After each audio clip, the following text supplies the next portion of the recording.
Okay, welcome everybody. I am incredibly excited today because I get to introduce somebody that I have looked up to for years now. And, I am, as I've told many of you, an ex-congressional staffer. And when I left Republican politics, it was pretty brutal. All of my contacts changed. People didn't treat me the same way. But there was my guest up there doing the same thing on a much bigger stage, kind of giving people like me some inspiration. So I'm really excited to have her here today. Now, in terms of Amanda, you've probably seen her on shows like CNN. You've seen her articles in the Bulwark, and she's even made guest appearances on The View. And she now runs an organization called Project or Protect Democracy, I should say, following her Bulwark stint. And she is right there with us on this Trump corruption stuff. And, we're not going to be delving into, I'm sure we're in different places policy wise in a number of areas, but today we've got to focus on what we can unify on, what's important here. And so, with that, I kind of want to just start out with the basics. There is a stink out there, obviously. Things have changed quite a bit in the world, and it's to the point where it's almost like completely overwhelming.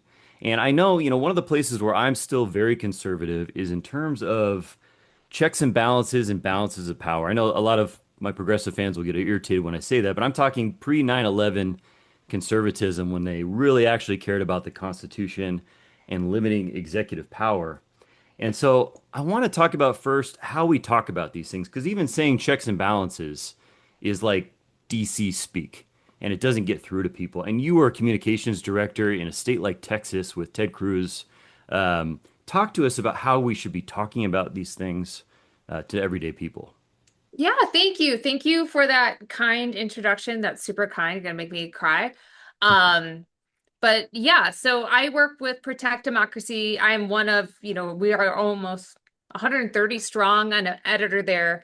And one of the thing, even though we are a cross ideological organization, which means there's conservatives like me, there's progressives, there's all kinds of stripes, is that I think we're absolutely united in fighting for democracy, but that also means fighting against the abuse of power that is coming out of this administration. And like we all recognize, Donald Trump wasn't the first to start abusing executive authority. Like there has been a slow climb on this that, quite frankly, made it easier for an authoritarian faction to take hold in this country. I mean, you kind of mentioned the pre 9/11 conservative era, which I am also a part of, in that, like, DHS started off as a good idea. Now it's become an agency in which ICE gets deployed to be patrolling the streets all over our country, doing all kinds of unlawful, dangerous, and violent things. So, like, these things do sprawl and they never get ramped back, which, it sounds like super familiar to like Right. any what I thought to be a conservative. And so that is the lens in which I still approach a lot of these questions is like, well, what is the proper role of the government? And I do think Americans of all stripes inherently reject this idea of an out of control executive. Like our bones, we are a revolutionary country. We rejected a king, right?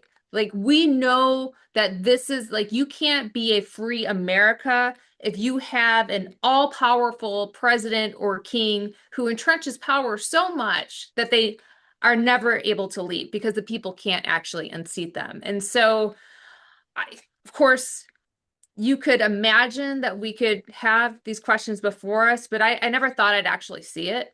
I never thought it would actually get this bad because, like you, probably I believed there was a lot of people like me who work for Republicans in Congress, who would fight for those principles, but that just hasn't been the case. And so, I decided, at some point we got to start doing something differently. Like we got to make a new coalition to adapt to this era. And thankfully, through Bulwark and through Protect Democracy, I feel like I found my people, but I'm not the only one. Like lots of other people have had to rethink their priors and say, okay, maybe I'm willing to work with these people because this threat that is so big before us, the abuse of power, the corruption, the unfairness, the way that people in power, the elites, don't play by the same rules as everyone else that we are expected to play by.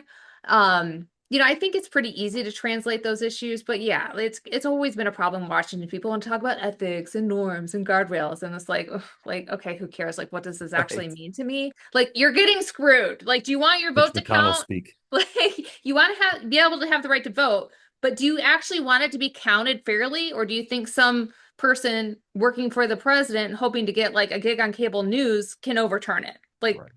we're not for that. No, no, not at all. That's it's it is hard though to like to get the message. One area I am kind of excited about, and I was actually at a council meeting last night in a little city of Fountain Valley in here in Orange County, California. A couple people spoke in opposition of flock cameras. Oh yeah. And I've spoken in the past about some of the unification between uh, far left progressives and far right conservatives, and we saw that demonstrated with Thomas Massey and Ro Khanna when it Mhm. came to the Epstein files and other things. Do you see that same kind of unification on some of those like liberty issues, really, anti-king kind of issues? Yeah, I mean, certainly like the surveil. I mean, I do think because DHS has gotten so out of control with the ICE, I think people that were inclined to support ICE, like conceptually, right? Like we need immigration enforcement in this country. You may have been for more deportations, like some tough immigration measures, but once you saw how this was actually rolled out, where this agency that has zero accountability, that literally murdered Americans in the streets and nothing changed, that makes people rethink, like, oh, I didn't think it was going to look like this. And you did see more, I don't want to say unification, but people willing to rethink things and say, okay, this is where we need a check. This is, I didn't think it was going to be like that, even though like we could have told you it was going to be like that because we listened to the speeches, like Exactly. we all knew this was coming. But Shouting then from the when people rooftops. Right. And when people see it, it's a different question. Same thing with the Iran war. Like Donald Trump promised up and down that there's going to be no more foreign wars. And it's like, well, what is this? Right, What is this? right. Same thing with the tariffs. Although I was hopeful that would generate more opposition, especially among the free market conservative types. But there is this willingness to just say, well, the courts will decide. I don't really have to fight this out. I don't have to risk my state because I'm just going to trust the courts to do it. Yes, in theory, but in the meantime, the authoritarians just get what they want the Right. entire time. So it effectively acts as sort of a green light without that opposition from the start. It's almost like a millionaire versus billionaire thing too, because I know some family of mine work for a like kind of medium-sized business, and they're getting killed by tariffs, but they don't have the level of voice that these big corporations do. Sure, and I mean, that's definitely part of the problem. You see the biggest corporations and leaders being able to get access to the White House. You see that the Apple CEO going. Like you see these people directly appealing to Trump to get relief. And that's a bad system. And it's by design. Like that is part of the reason why Trump likes tariffs because it cuts out Congress, it cuts out people, it cuts out the free market, and he gets to be the decider. Right? I'm going to put all these off and then you have to kiss my ass to get it taken off. And that's, Crazy. that's not that is a corrupt system. I can't believe we've gotten this far. It's so unbelievable. And speaking of getting that far, I have been talking a lot lately about Trump's stablecoin USD1 and how that's kind of this Good. vehicle for a lot of his corruption, whether it's through the Board of Peace or now what we're seeing through the Treasury. It's really, I think people are feeling, the protests have been, I've noticed locally have been getting a little bit smaller. And I think a lot of it is people are feeling powerless. Now, Hmm. you worked for the Senate, you know the ins and outs of Congress. Like, what can Congress do to crack down on this? Why do elections still matter? What are the mechanisms there? Congress could do so much if it wanted to, if it actually cared about protecting its power and not just giving the president a free pass. Or, I'm going to give some criticism to the Democratic side too. There has always been this belief for too long that, and not both parties do this to some extent, but saying, well, we'll just let him overreach and then the voters will naturally decide to come to us because we'll be the better alternative. Right. It does not work that way. It absolutely doesn't work that way. Number one, you shouldn't do it because it's wrong. You shouldn't, no free passes on these like really egregious stuff. You can't fight it all. but just allowing that to happen and thinking voters are going to naturally come to your side, you have to make the argument. You have to explain to people why it's wrong, and you have to show that you're willing to fight and change it. So that's just number one. But God, we could pick any issue and I could tell you something Congress should do about it, but let's just go with two for now. You mentioned the crypto, and that's one of my big things right now. I think it's such a sleeper issue. I think people don't understand it. It is wild. You hear all this stuff, in the run up to elections, people complain about the influence of dark money in politics. This is the ultimate dark money cash ATM machine. You can't trace it. You can't know who's giving the money. You don't even have to be an American. And they're just dumping money into the Trump family account. And like think about like what are they buying? Their crypto business has no intrinsic value. So what is actually being bought? What is actually being sold? Who are the people attracted to crypto? Well, number one, it's a lot of money launderers, people that want to hide their money from the government, not pay taxes, which on some level I'm sympathetic to, right? But a lot of criminals like crypto because they can escape the system. Right. So now Donald Trump is involved in crypto, and all these shady, corrupt people are dumping money into his account and then later getting relief from the government. Three examples. Justin Sim, he's a crypto billionaire. He was he was facing SEC investigation, donated like $75 million into invested in the crypto. SEC dropped the charges. There was another crypto billionaire, CZ Zhao, I might be saying his name wrong, but you guys can go look it up. Became a big investor in Trump crypto enterprises, got a pardon for his money laundering crimes, right? There's another one, UAE linked. They invested, I don't remember, but like more than tens of millions of dollars into the stable coin. Oh, amazing. After that, UAE linked firms that were seeking ability to sell chips and get American green light to do it suddenly got it. So you can find all these connections. And the fact that Donald Trump is making crypto into this like personal casino economy where he is dealing out the policies they want and cashing in on the same things is wild. People got mad, they didn't get mad, but maybe they were alarmed that Trump was making $2.2 billion as president in 2025. Most of that is from crypto. It's like you worry about the influence of foreign money, emoluments, bribes, pardons, like every scandal is in that package. And I think people really need to get more turned on to it. Yeah, no, it's it might be obviously I don't want to say the biggest story because I think um Big. people dying, in detention Right. centers and Gaza and whatnot, those are priority number one, of course. But it might be the biggest story in terms of the impact on the country long term.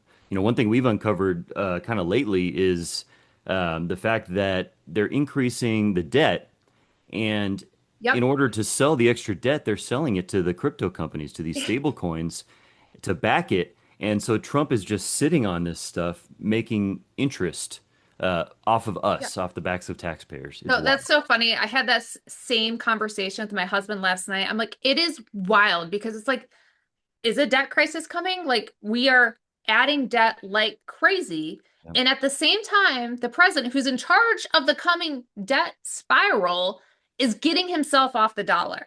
insane. Why is that? JD Vance is out giving speech talking about, like, well, maybe we do need de-dollarization.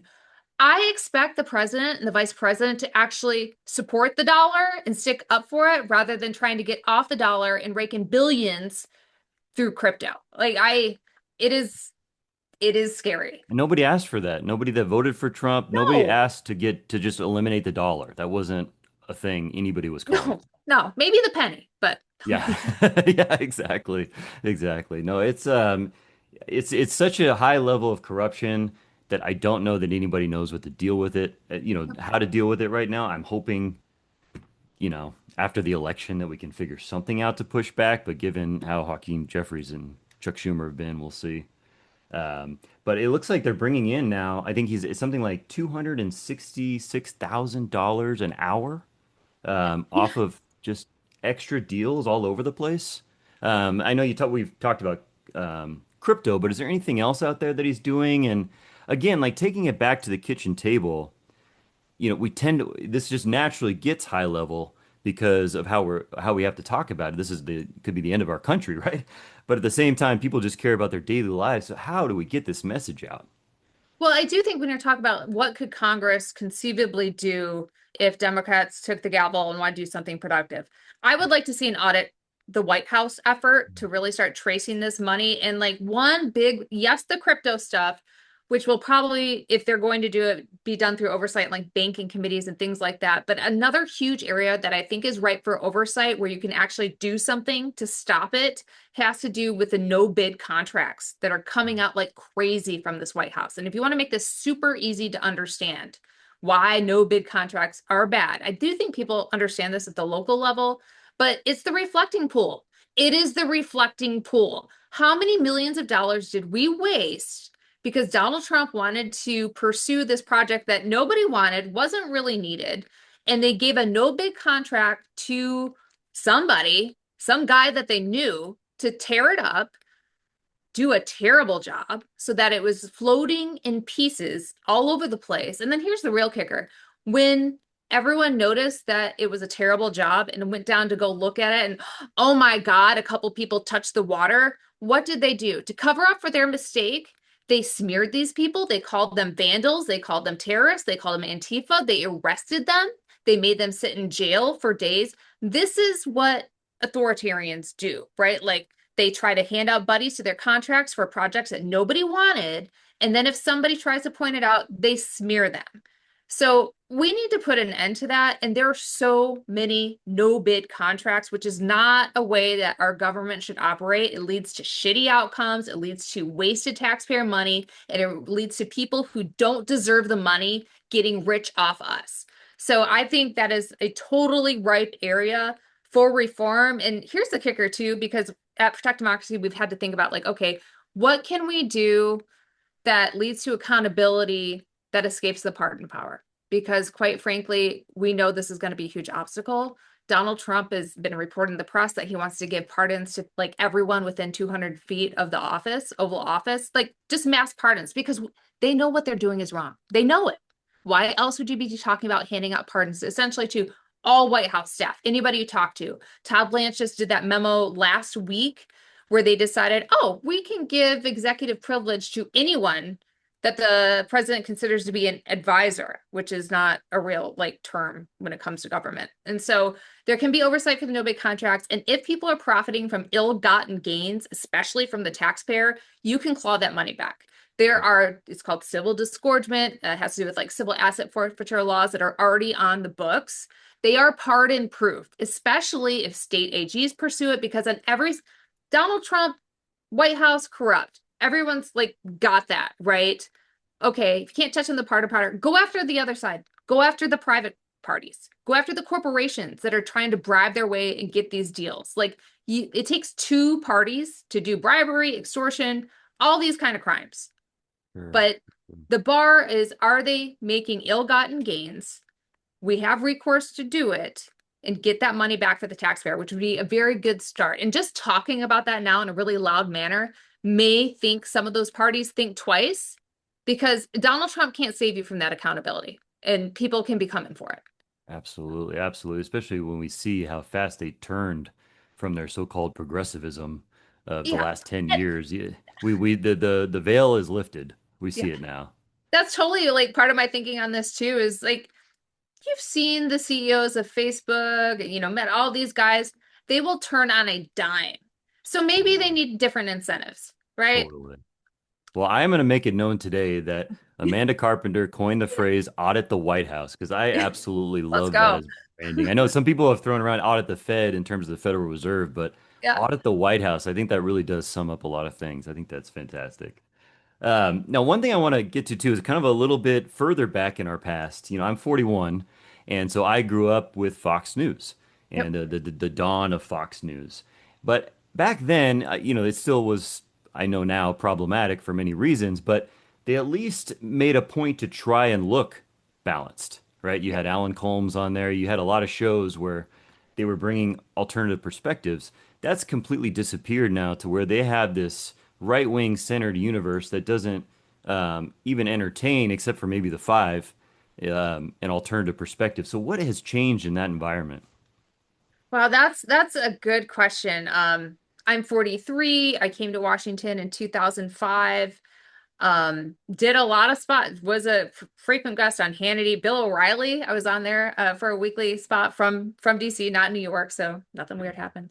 Everybody asked. Everybody asked. Nope, met the guy twice. Um, but yeah, the change, the biggest thing that I've noticed, and maybe it's because the timing of when I came to Washington and got a job and really started working, it was like when Bush was unpopular. So there was a natural distance that I think Fox was keeping in order to maintain their credibility with the audience. Like Mm, in my mind at the time, I perceived that as being like, oh, fair and balanced. Yes, they're obviously conservative leaning. They favor the Republican Party for the most part, but there was some distance there, and I think people were more concerned with keeping some amount of credibility as journalists, etc. Through the rise of the Trump era, it certainly became more partisan through the Obama years, no doubt, uh, no doubt.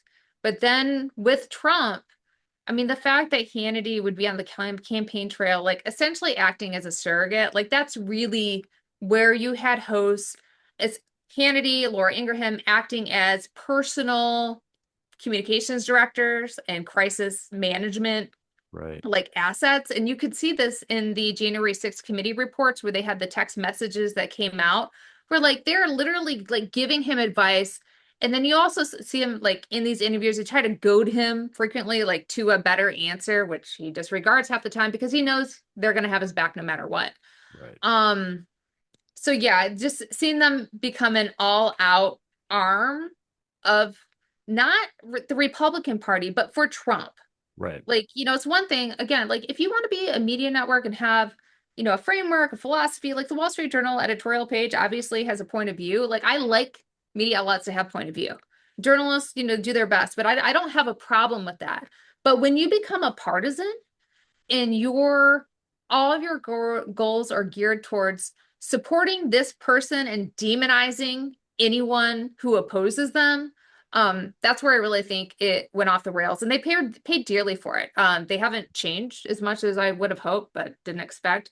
I mean, they paid $787 million for their mistake to Dominion in the aftermath. That is a tremendous amount of money. And people ask me, well, like, what gives you hope about why will this election be different? It's like, I don't, maybe I'm reading this wrong, but you don't understand the damage that Trump has caused to a lot of his own people. Like that kind of fine. January 6th rider, I have no sympathy, but he lied to them. Like, he gave him the pardon, but like they like their family members, like all the wreckage that has come from supporting him on his worst lies, I think is underestimated. And I don't know if we'll ever fully understand it because a lot of people don't want to talk. No one likes to say I was wrong. I was right. wrong for following this guy. They just kind of like I did, grease. but other people don't like to say that, I guess. Yeah, it's hard. It's hard. Yeah, yeah, no, going back to that too, in terms of our former bosses, because I talked to you beforehand. I used to work for Dana Rohrabacher, Yeah. and Dana, because Hannity was endorsed Trump very early. Dana Hmm. endorsed Ted Cruz, who you Yeah. worked for at the time, and then Ted Cruz battled Trump, was finished, and then just became his lackey. Like, what happened to our bosses that they just did that? I'm so confused by it to this day. Yeah. Yeah, so I just part of like where my story. So I The was authoritarian in the streak. Cruz office from 2013. I left in 2015, right after his presidential campaign got launched, which like Mm. I consider myself lucky now. Yeah. They wanted me to move to Texas, essentially to be a part of the campaign. I had two kids under two, that wasn't going to happen. And then CNN, I knew I had a shot at CNN.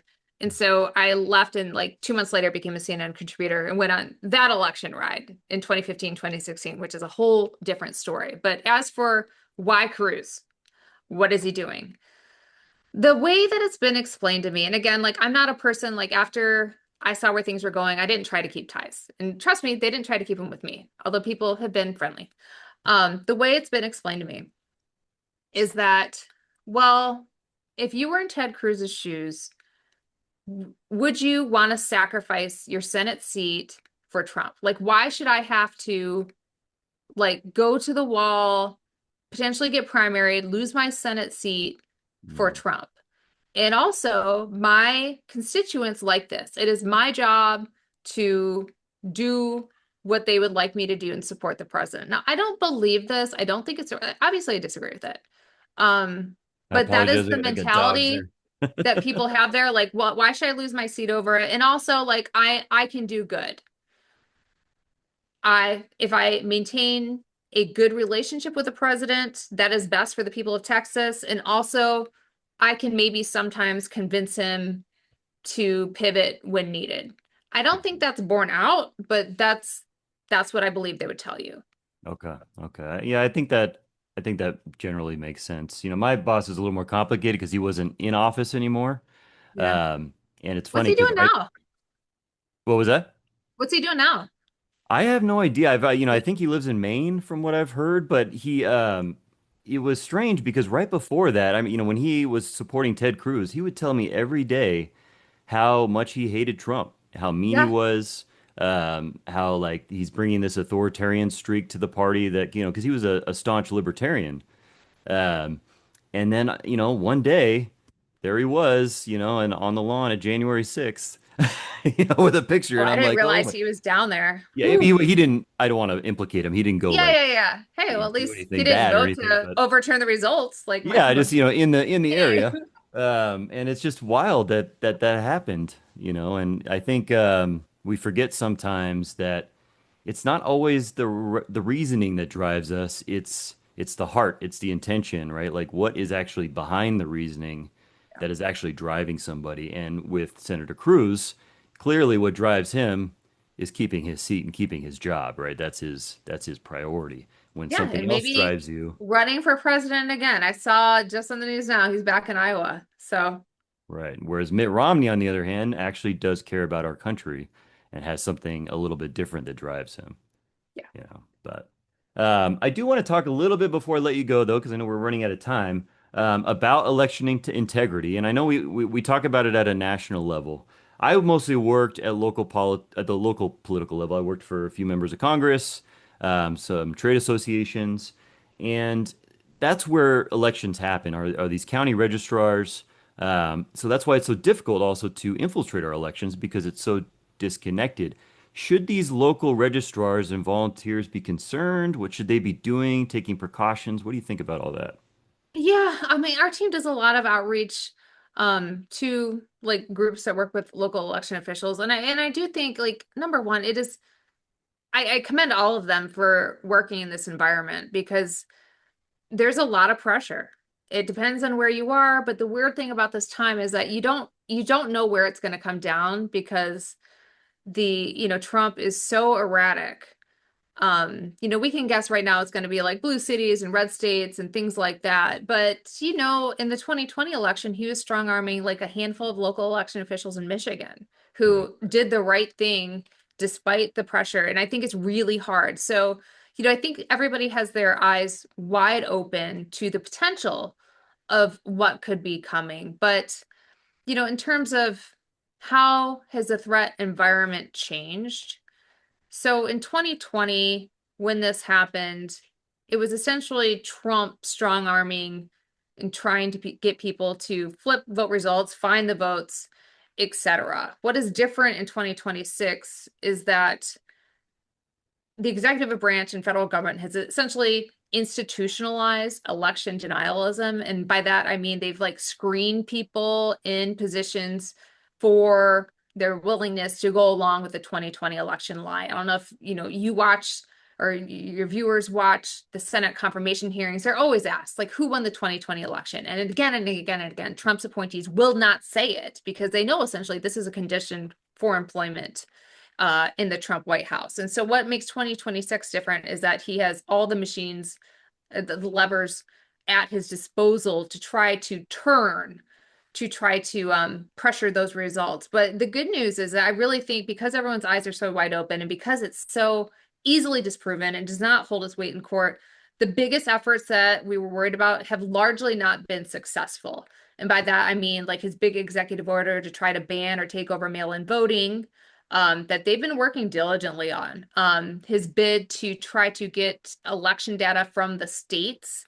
The Department of Justice has sued pretty much all the states. There's 0 for 23 in those court cases, even with Trump appointed judges, because the federal government has no role in maintaining federal voter lists that could be used to decide who gets to vote. Now, yes, do they have a role in sort of overseeing to make sure the elections are safe and secure? Yes, but when it comes to administering voter data, that like explicitly in the Constitution belongs to the states.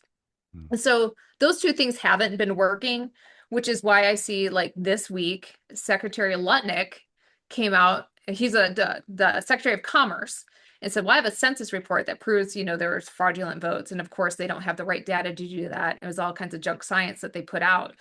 So they're going to keep trying things like this. And so I think we all have to be aware of what potentially is coming down the pike. But we do know it's basically like there's 3 steps. They're going to keep trying to deceive voters with lies about this election so they can get their hands in, disrupt the process, decide who votes, be able to throw out votes, disqualify votes so that they can deny results they don't like. Because this only happens if they don't like the results, because there was lots of voter fraud, right? In 2020, no voter fraud in 2024 when Trump won. Like, funny how that works. And so I think everybody's on to the game at Right. this point, which is why when he gave that big speech a few weeks ago, it was like, oh, he's going to roll out. He has the evidence now. He's going to prove that we have, all, he won the 2020 election. And it just like splat, like just the MAGA bots repeated it. Like it didn't get any traction. So he doesn't have the juice that he used to have on this stuff. It doesn't mean things can change, but that's kind of where we're at. Well, that's good. I'm going to take that because I have been very pessimistic about all this, so I need a little optimism in my life. So I'm gonna take that. And I'm gonna say it's gonna be bumpy. Something's gonna happen, but for sure. I'm feeling like people are much more prepared than they I were have in years. faith in us. I have faith. I think the American people right now, we didn't know who we were, I don't think fully, and maybe this is our chance to discover exactly who we were. So I'm hopeful for that. And on that, I do want to end it with something very positive. I know you have a spouse and 2 kids, just like I have a spouse and 2 kids. My favorite thing to do with them is to hit a ball game. What All is your right. favorite thing to do with your family to just forget about all this and wind down? Oh gosh, we do so many things. I mean, it just depends on the day. Why is that a hard question? I mean, Do you guys, do I'm you have, I always know, with my family. I'm always with my kids. My for daughter sure. just made her high school volleyball team, which is Oh, very nice. exciting. And I am Congratulations. going to her first game tomorrow. My son's working hard about it. I love going to my kids' games. Like Well, it it's sounds like just that might be one of your favorite things to do then. yeah, but it's not really together because I just get to sit on my butt and For like sure, cheer sure. loudly. Yeah. But that is I get so much joy in Well, watching them have fun. you also get the car rides after, the ride to the fast Yeah. food restaurant. Like it's all Cut the good. It's gossip. all I get a fun. little hot goss. Yeah. Exactly, exactly, exactly. Well, thank you so much, Amanda. This was just so fun, such a pleasure. Really exciting for me, for you to be giving me your time like this. And I only hope that you can keep getting this message out there and doing more good work to fight for democracy. So thank you. Awesome. Awesome. Happy to connect. Reach out anytime. All right, sounds good. Thanks.